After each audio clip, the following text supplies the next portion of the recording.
नमस्ते दोस्तों। मैं अनुपम कुमार। आज बात करेंगे दुनिया के ऐसे देश के बारे में जिससे अधिकतर मुस्लिम देश खौफ खाती है। जी दोस्तों, वो उस देश का नाम है इजराइल। दोस्तों, इजराइल दुनिया के सबसे छोटे देशों में से एक है जो कि चारों तरफ से दुश्मन देश से घिरा हुआ है। और दुश्मन देश भी ऐसे जो किसी भी तरह से इजराइल को ख़त्म कर देना चाहते हैं, फिर भी इजराइल अपने वजूद को बनाए रखने में सफल है दोस्तों। और इजराइल से उसके शत्रु भी थर्राते हैं और इजराइल उनसे घबराता तक नहीं है।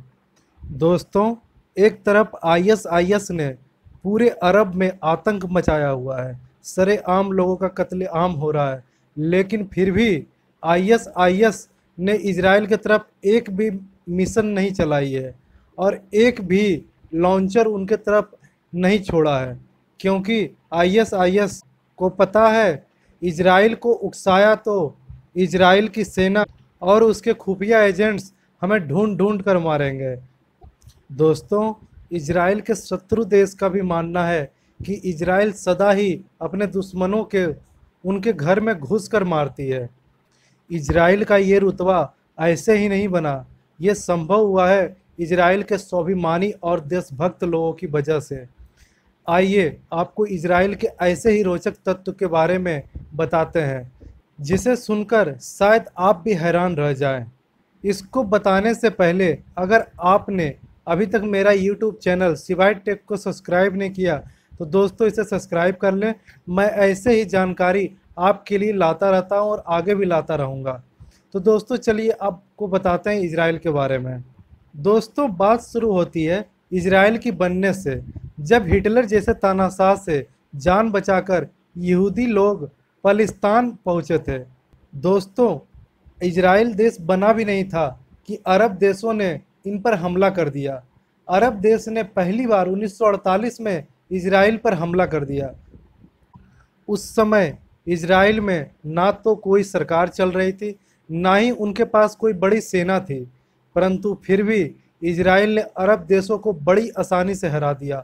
और तब से लेकर आज तक अरब देशों ने 6 बार इजराइल से युद्ध लड़ चुके हैं और एक बार तो 7 देशों ने मिलकर इजराइल पर हमला कर दिया था, लेकिन इजराइल ने अकेले ही उन सभी देशों को एक साथ हराया था।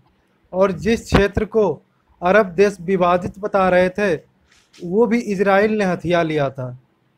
दोस्तों, साल 1952 में अमेरिका ने एल्बर्ट आइंस्टाइन को इजराइल का राष्ट्रपति बनने की पेशकश की थी। एल्बर्ट आइंस्टाइन को यह ऑफर इसलिए दिया गया था क्योंकि वो एक यहूदी थे और वो भी जर्मनी से भागकर अमेरिका में बसे थे। दोस्तों, जब इजराइल एक आज़ाद देश घोषित हुआ तब पार्लियामेंट के पहले रेजोल्यूशन में इजराइल भारत की प्रशंसा करते हुए कहा कि भारत ही दुनिया का एक ऐसा देश है जहां यहूदियों को पिछले 2000 सालों में कभी भी भेदभाव का सामना नहीं करना पड़ा। इजराइल की ये भी नीति है कि पूरी दुनिया में कहीं भी कोई भी यहूदी रहता हो तो वो इजराइल का नागरिक माना जाएगा। दोस्तों, आपको जानकर हैरानी होगी कि इजराइल भारत को मातृभूमि और अपने देश इजराइल को पितृभूमि मानता है।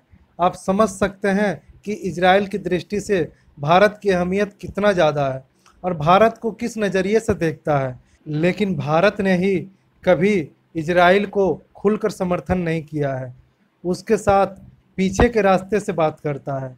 अब बताते हैं इजराइल का राष्ट्रीय भाषा हिब्रू के बारे में। दोस्तों, माना जाता है कि हिब्रू भाषा एक समय में अंत हो गया था, यानी किसी समय इसका कोई अस्तित्व नहीं रहा था तथा इस भाषा को कोई भी सीखने वाला नहीं था।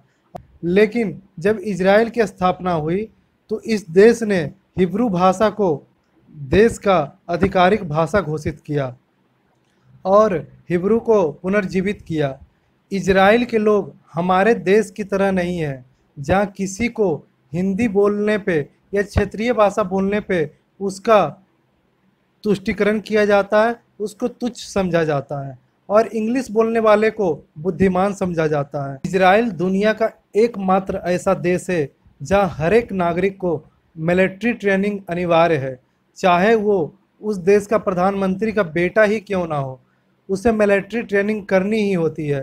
लड़कियां भी इसमें बढ़ चढ़कर हिस्सा लेती है। ये ट्रेनिंग लड़कों के लिए 3 साल की होती है और लड़कियों के लिए 2 साल की। आप जानकर हैरान हो जाएंगे दोस्तों कि इजराइल आर्मी में 50% से भी ज़्यादा ऑफिसर महिलाएं हैं। इजराइल की वायुसेना दुनिया में चौथे नंबर पर है। ये किसी भी हमले की सूरत में ना सिर्फ जवाब देने में सक्षम है, बल्कि किसी भी दुश्मन को पल भर में तहस नहस कर देने की क्षमता भी रखती है। एयरफोर्स में इजराइल से सिर्फ अमेरिका, रूस और चीन ही आगे है। दोस्तों, व्यवसायिक दृष्टि से भी इजराइल दुनिया में तीसरे स्थान पर है। इजराइल में करीब करीब 3500 से भी अधिक टेक्नोलॉजी की कंपनी है, जो कि पूरी दुनिया में सिलिकॉन वैली के बाद दूसरे स्थान पर आती है। दुनिया का पहला फ़ोन मोटरोला कंपनी इजराइल में ही बनाया था और माइक्रोसॉफ्ट के लिए पहला पेंटियम चिप भी इजराइल में ही बना था।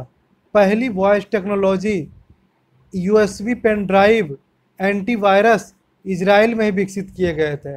इजराइल के लोगों की मेहनत और बुद्धि का एक नमूना यह है कि पिछले 25 सालों में इजराइल के कृषि क्षेत्र में उत्पाद में 7 गुना की वृद्धि हुई है, लेकिन पानी पहले जितना ही प्रयोग होता है। यह काबिले तारीफ है दोस्तों।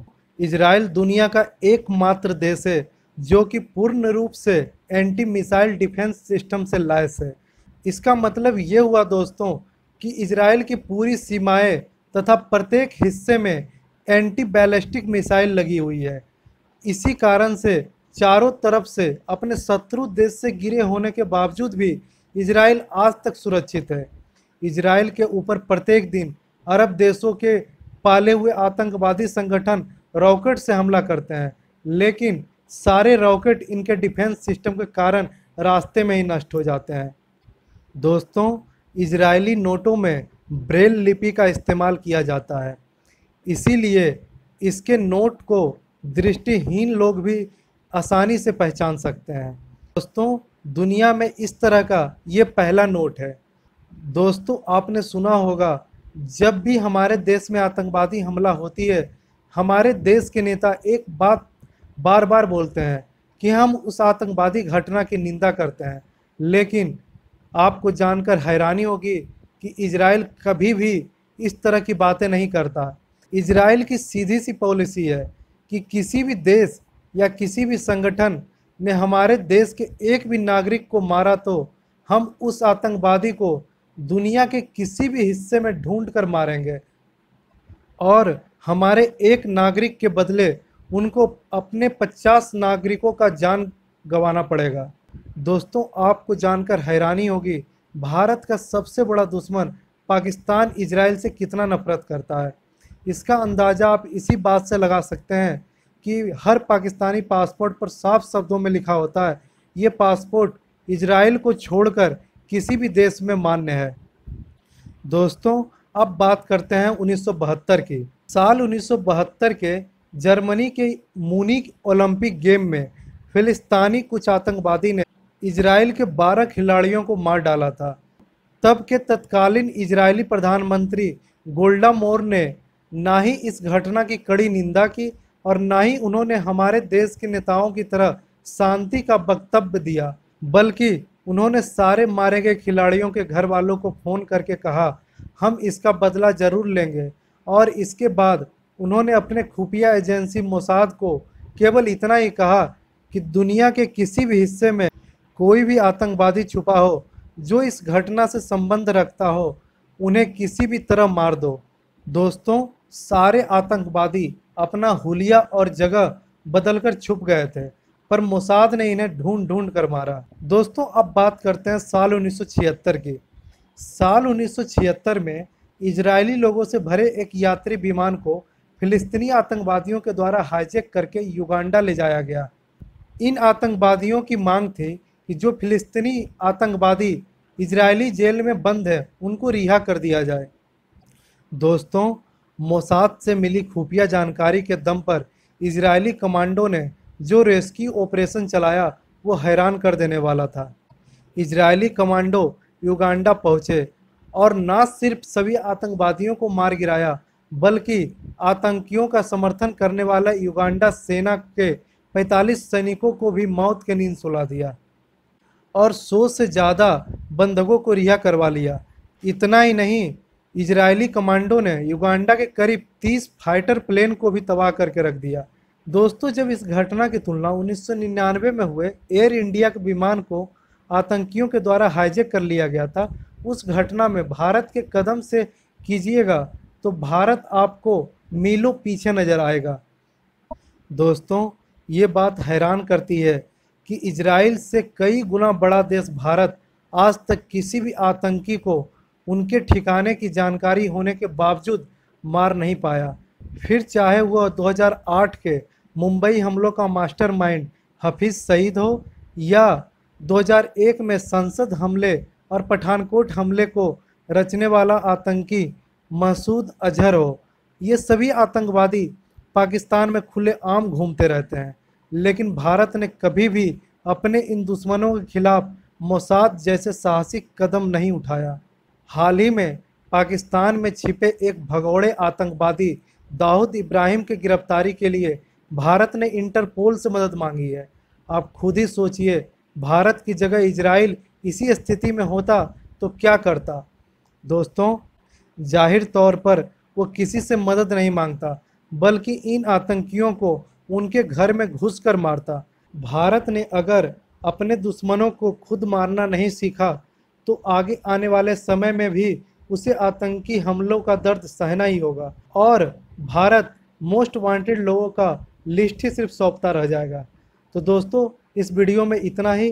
तो दोस्तों, आपको ये जानकारी कैसी लगी, इसके बारे में कमेंट बॉक्स में अपनी राय ज़रूर दें।